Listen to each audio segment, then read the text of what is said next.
Welcome to Tenor Tech, where I solve the problems you didn't even know you had. You start by preparing both files so the link is stable. Open the Excel workbook and select the exact cells, convert to a table or define a named range so references won't shift.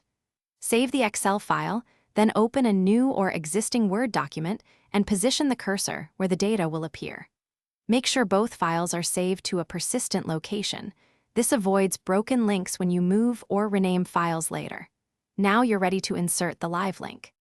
With the cursor placed, go to Insert and choose Object, then Create from File. Browse for your Excel file and very importantly check Link to File. That makes Word show live data from Excel.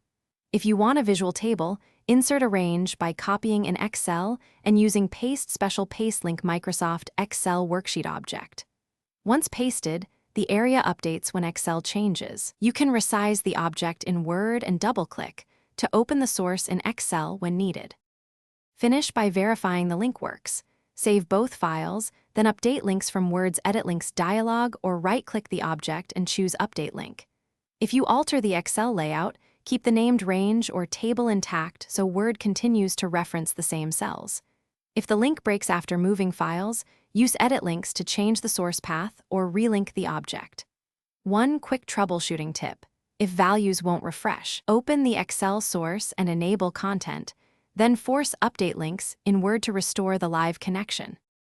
Thanks for watching. Subscribe to keep your life in tune.